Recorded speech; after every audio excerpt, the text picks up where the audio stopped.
Hello guys, আমি এখন বানাবো ঢোকলা। তার জন্য বেসন তো দরকার। বেসন নিয়ে নেবো 2-3 চামচ।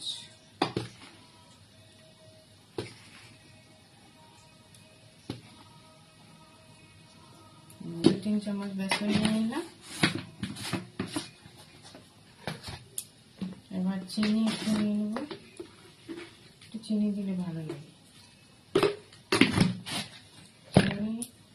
স্বাদ মতো রিফাইন তেল নেবো, স্বাদ মতো নুন নেব আর রিফাইন তেল।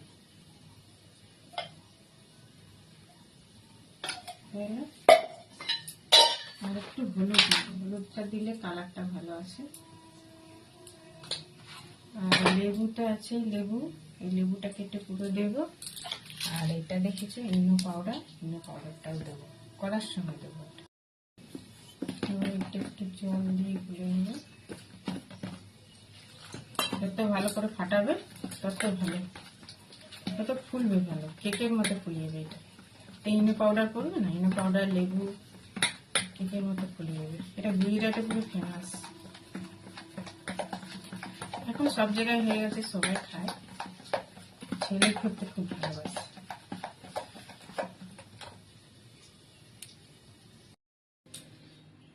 দিয়ে দেবো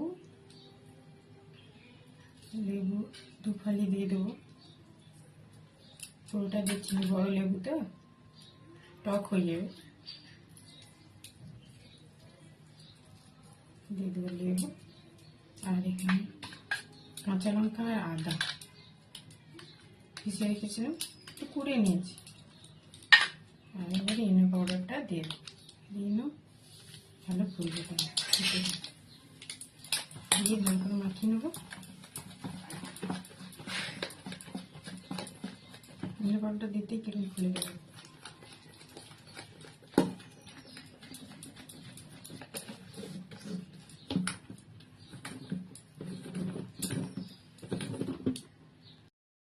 এবার এই যে বাটিটাই ভালো হবে।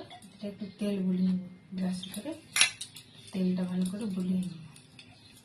হচ্ছে ভালো করে তেলটা বুলিয়ে নিলে ভালো করে উঠবে, তাহলে এটা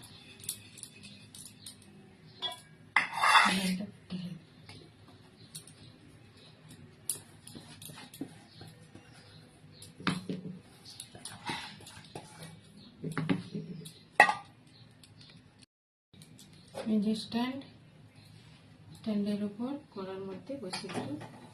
গ্যাসটাকে বাড়িয়ে দিলাম, দিয়ে এটাকে বসিয়ে দিলাম। দেখো, দিয়ে চাপা দিয়ে দেবো, হয়ে গেল। এবার দেখে নেবো বেশি করে, এই যে চিলটা করে হয়ে গেছে। চুলের গায়ে চলে গেলে সবটাকে